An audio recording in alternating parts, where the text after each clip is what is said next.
There was a rule in ancient Greece. A rule that was never written down. A rule that fathers whispered to their children in the dark. Barely above a whisper. You could say Zeus. You could call on Poseidon. You could pray to Athena. To Ares. To Apollo. But there was one name nobody said. Not in the temples. Not during the sacrifices. Not even in the pitch black of night, when nobody could hear you. That name was Hades. And today, we're going to say it. A lot. Picture this for a second. You are the firstborn son of a god. The eldest. The one who was supposed to inherit everything. But then, your own father swallows you whole. That's how the story of Hades begins. Not with a crown. Not with a throne. But inside the stomach of a titan. In absolute darkness. Alone. Cronus, the father of all the gods, had a fear. A prophecy that hunted him every single night. He'd been told that one of his children would overthrow him. And Cronus did what the powerful always do when they get scared.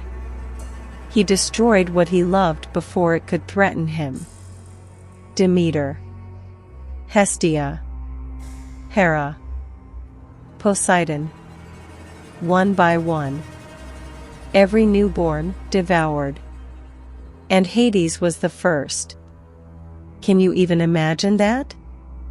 To be born, and have your very first memory be darkness. Wet heat.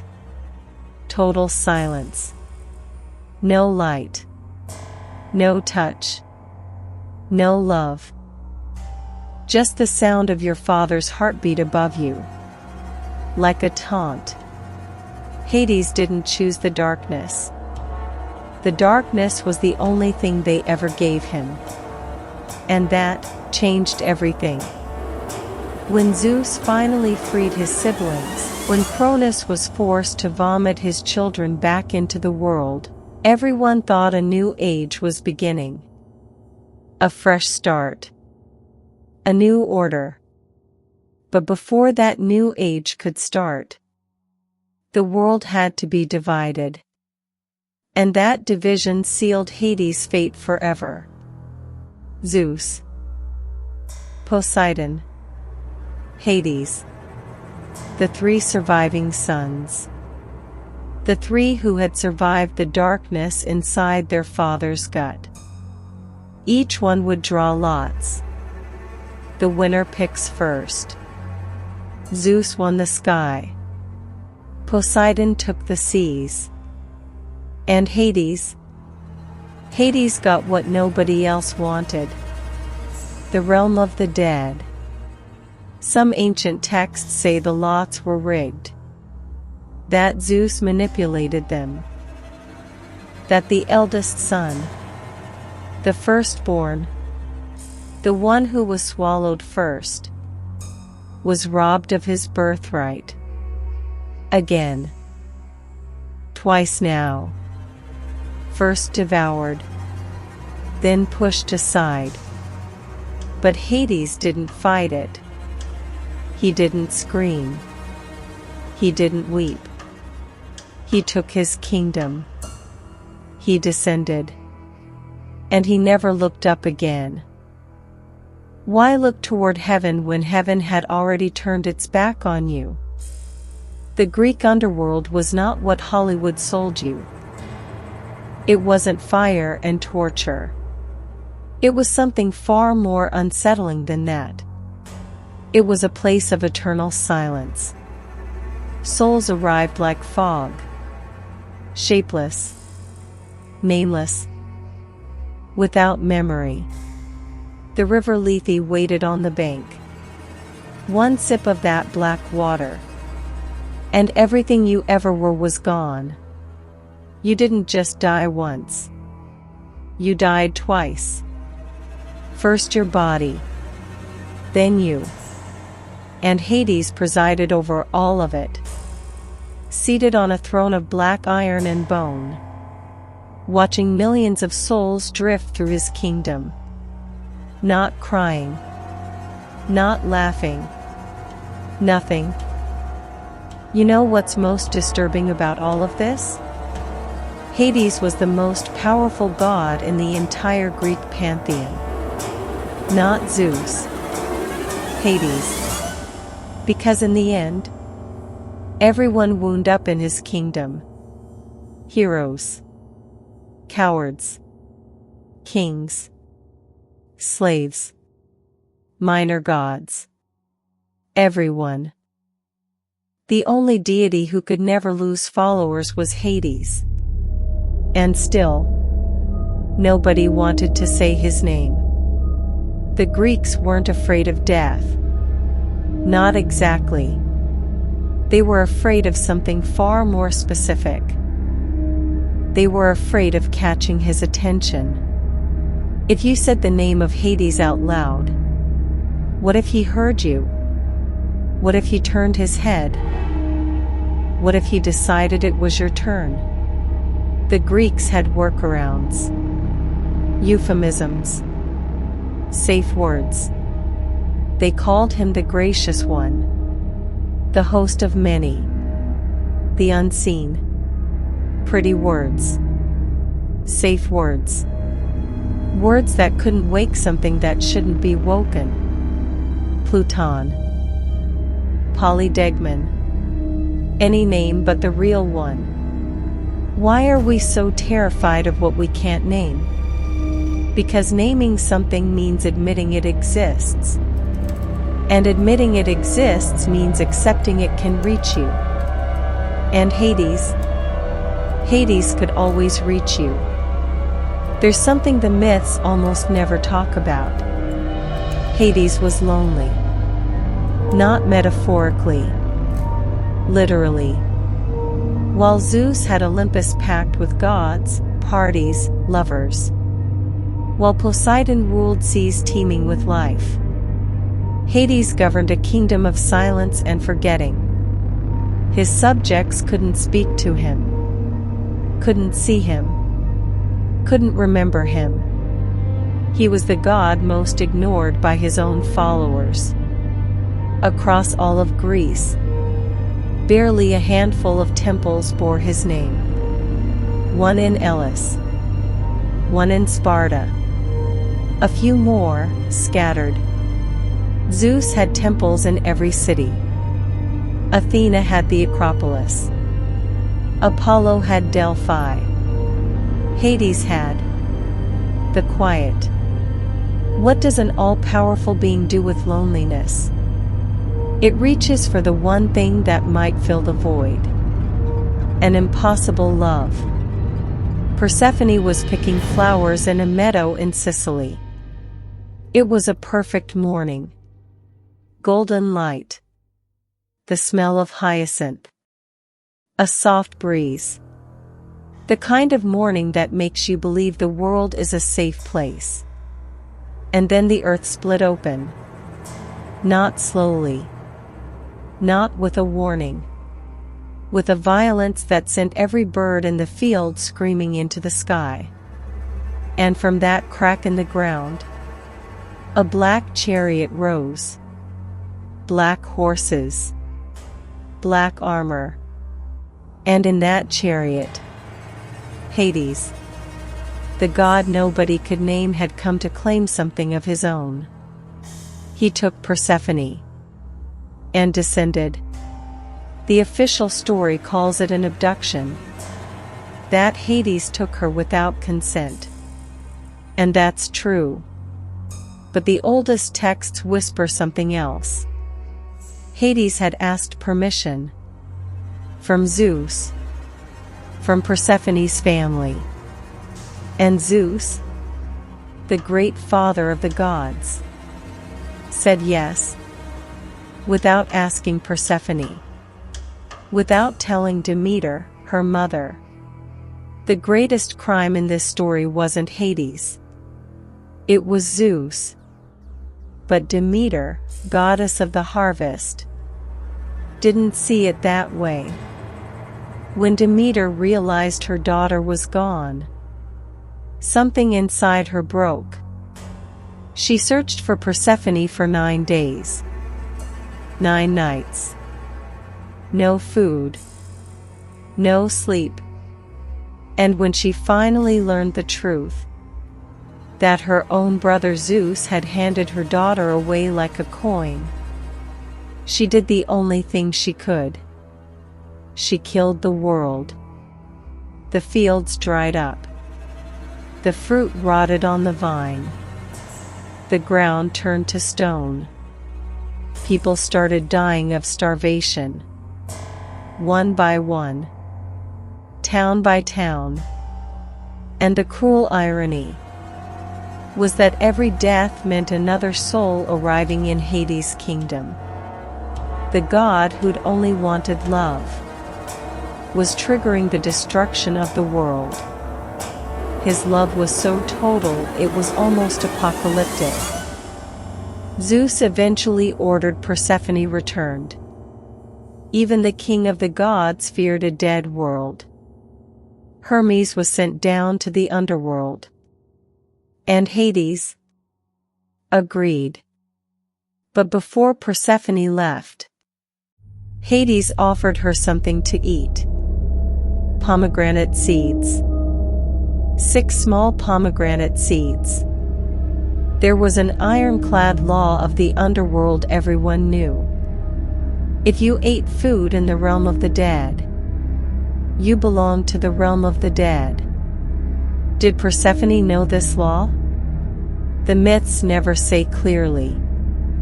And that ambiguity is the most disturbing part of all. Was she tricked? Or did she choose to stay? Because here's what the later texts mention. Persephone, over time, was happy in the underworld. That Hades treated her like an actual queen. That he was the only god in the entire pantheon who was completely faithful to her. Zeus had 100 lovers. Poseidon, dozens. But Hades only ever loved one. The darkest god in the Greek pantheon was the only faithful one. What does that say about us? That we fear what we don't understand, and worship what destroys us.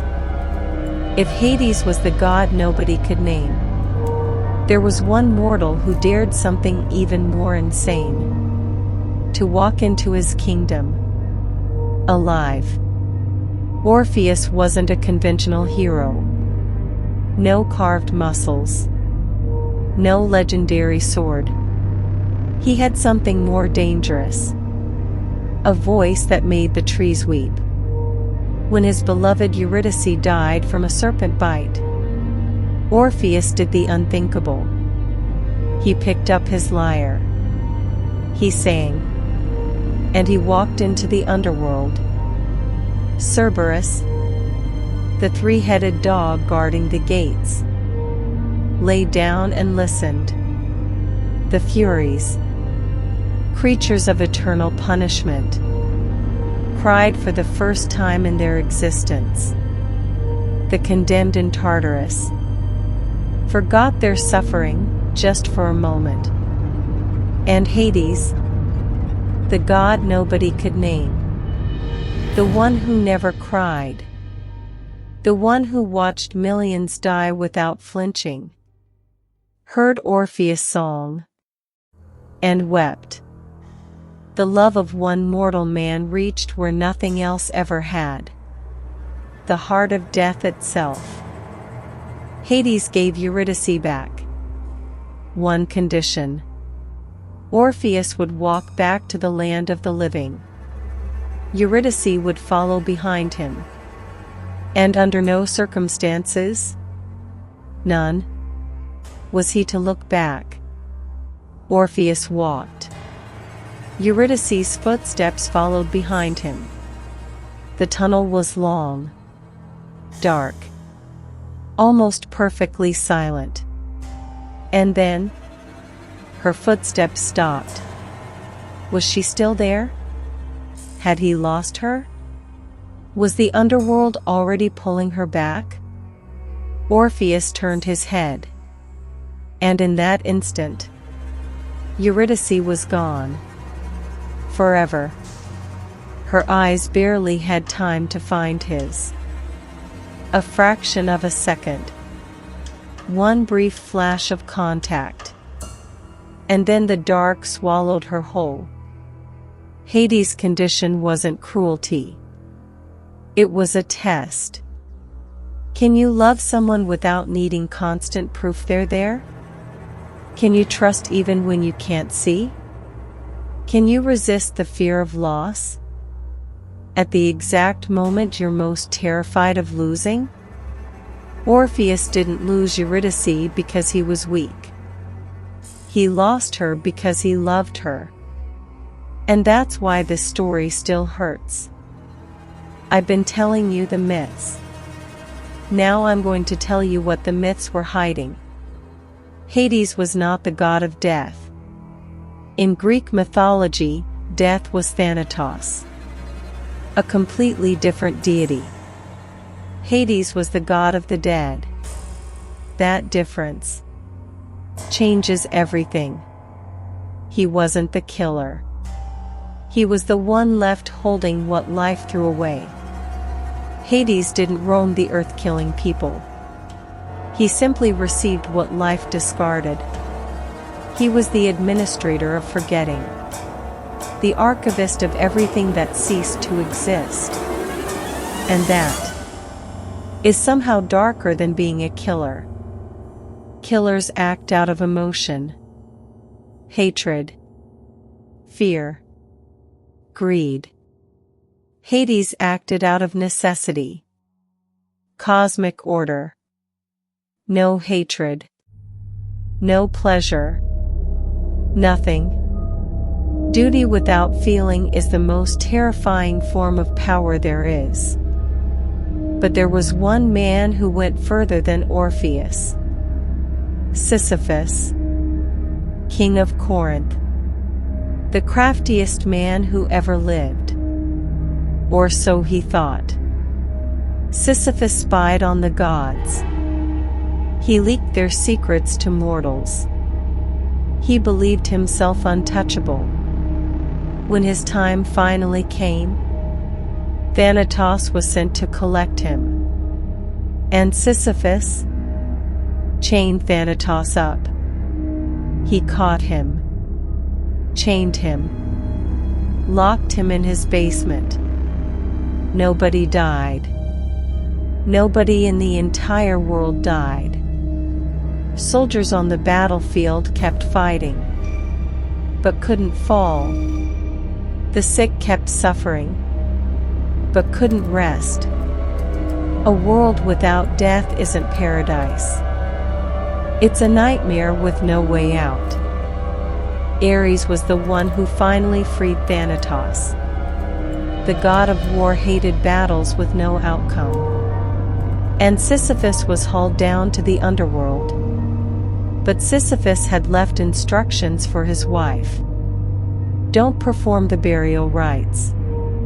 Don't pay the coin to cross the river Styx. And standing before Hades himself, Sisyphus complained. Said his wife had failed in her duties. Said he needed to return to the living world briefly. Just to sort things out. Just a few days. And Hades, the most powerful being in the cosmos, let him go. Sisyphus lived for years after that, soaking up sunlight, drinking wine, wielding power, until his second death came. This time, Hermes collected him personally. No time to speak. And the punishment Hades gave him was so elegant it's almost beautiful. He didn't torture him, didn't burn him. He gave him a job. A massive boulder. An endless hill.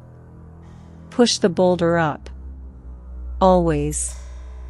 Forever. And every single time he reached the top, the rock rolled back down. And Sisyphus walked back down. And started over. The man who outsmarted death was sentenced to endless work with no result. Philosophers have said for centuries that this is the ultimate punishment. Not pain. Not fire.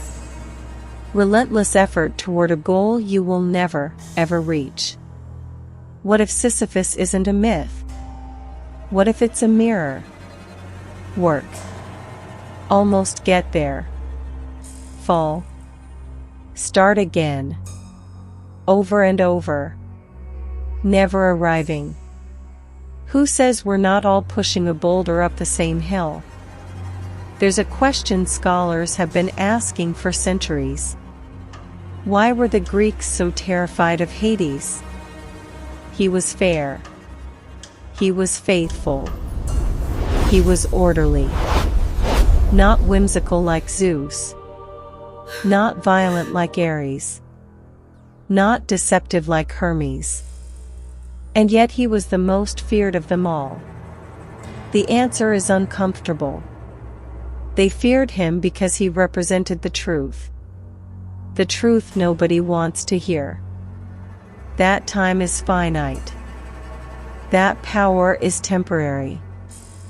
That beauty fades. That love ends.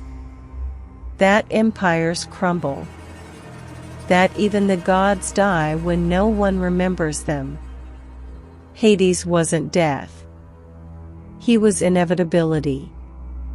And humans, then and now, cannot stand what's inevitable. That's why we don't name certain things.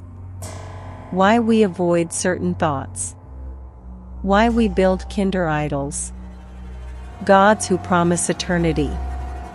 So we don't have to look Hades in the eye. But Hades doesn't vanish just because we don't say his name. He's still there. In the empty chair at the family dinner. In the diagnosis that changes everything. In the last text you never sent. Hades lives in every single thing you lost and couldn't get back. And maybe that's the most valuable thing this ancient myth gives us. It doesn't teach us to avoid the dark. It teaches us that the dark is already part of us. That the God nobody named lived inside each of us all along. We are Sisyphus pushing our boulder. We are Orpheus looking back. We are Hades, ruling over kingdoms nobody wants to see. At the beginning of this video, I told you there was a rule in ancient Greece. A rule that forbade you from saying his name. And today, we broke it. I don't know if that makes us brave. Or just honest. Hades wasn't the villain of the story. Hades was the mirror. The one that showed what the other gods, the ones of light and power and glory, would rather look away from. That everything ends. That what you build matters. That how you treat the people around you is being recorded somewhere. That when you reach the kingdom of Hades, and you will, the only passport that means anything is how you lived. The Greeks wouldn't say his name because they were afraid of remembering that. What about you? We are not afraid of death. We are afraid that if we look it in the face, we will finally see how we should have lived. If you made it this far, you already said the name.